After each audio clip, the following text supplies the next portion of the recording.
বাড়িতে বসে রেস্টুরেন্টের স্বাদ উপভোগ করতে চাইলে দেখে নিন আজকের এই রেসিপিটি। গরম গরম পানির তাওয়া ফ্রাই কিভাবে বানাবেন চটজলদি সেটাই দেখাবো। নমস্কার বন্ধুরা, মাই সিম্পল লাইফস্টাইল ব্লগে স্বাগত জানাই। কয়েকটি উপকরণ দিয়েই তৈরি হয়ে যাবে পানির তাওয়া ফ্রাই। কিভাবে বানাবেন দেখে নিন তার রেসিপিটি। প্রথমে একটা বড় বাটি নিয়ে নিচ্ছি, তার মধ্যে দিয়ে দেবো একটু বড় করে কাটা পনির। আমি এখানে 500 গ্রাম পনির নিয়েছি। এর মধ্যে দিয়ে দেবো কিছু মশলা, সেটা হচ্ছে 2 টেবিল চামচ সাদা তেল, 2 টেবিল চামচ টমেটো সস, 2 টেবিল চামচ কাসুন্দি, 1 টেবিল চামচ হলুদ গুঁড়ো, 1 টেবিল চামচ লঙ্কার গুঁড়ো, 1 টেবিল চামচ গোলমরিচ গুঁড়ো, 1 টেবিল চামচ বিট লবণ, 1 টেবিল চামচ জিরে গুঁড়ো, আর একটু বিট লবণ দিলাম। দিয়ে এই মশলাটা ভালো করে মাখিয়ে রেখে দেবো মিনিট 10 মতো। তাহলে মশলাটা পনিরের গায়ে বসবে। এরপর দিয়ে দেবো তাওয়া গরম করে দিয়ে দেবো 1/2 কাপ সর্ষের তেল।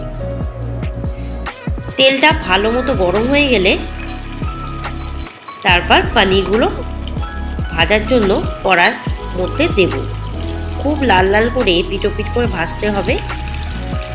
এটা যত ভালোভাবে ভাজা হবে তত তার স্বাদ বাড়বে, টেস্ট হবে দারুণ।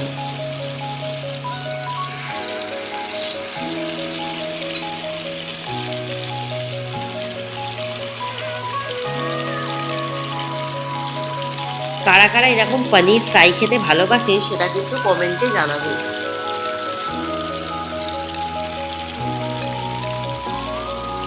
খুব লাল লাল করে ভেজে নিতে হবে।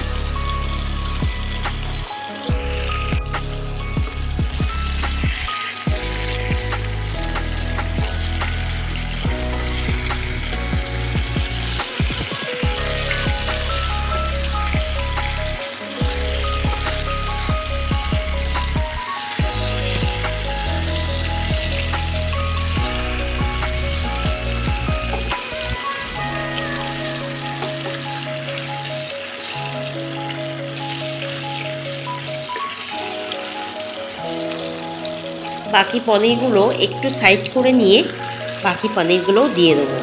তাহলে একসাথে ভাজা হয়ে যাবে। বেশ লাল লাল করে ভাজতে হবে, আবার এদিকে পুড়ে না যায় সেদিকেও লক্ষ্য রাখতে হবে। কারা কারা এরকম তাওয়া পনির ফ্রাই খেতে ভালোবাসেন বা পছন্দ করেন সেটা কিন্তু কমেন্টে জানাতে ভুলবেন না।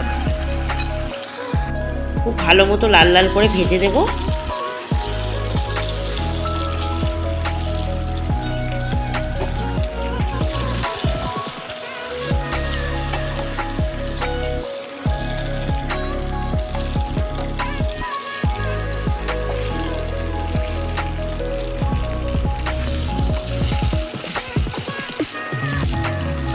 যত ভালোভাবে ভাজা হবে তত বেশ নরম তুলতুলে আর মুচমুচে খেতে হবে। এরপর দেখুন ভাজা হয়ে গেছে, বেশ এপিট ওপিট করে লাল লাল করে। এবার কিন্তু তেল ঝারিয়ে ঝারিয়ে তুলে রাখছি। এরপর এখনো একটা কাজ বাকি আছে, তারপর সার্ভ করব।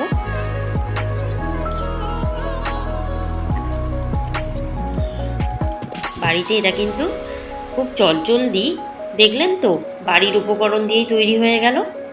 তাই বাড়িতে বানিয়ে নেবেন, অবশ্যই কমেন্টে জানাবেন আমাকে। ওপর থেকে একটু বাটার ছড়িয়ে দেবো, একটু হাতের সাহায্যে ছোট ছোট টুকরো করে। এরপর ওপর থেকে দিয়ে দেবো একটু বিট লবণ আর একটু গোলমরিচের গুঁড়ো। ব্যাস রেডি রেসিপিটি। চ্যানেলটিকে সাবস্ক্রাইব করতে ভুলবেন না, পরের রেসিপির জন্য চোখ রাখবেন। ওপর থেকে একটু ছড়িয়ে দেবো কাঁচা লঙ্কা কুচি। ব্যাস রেডি।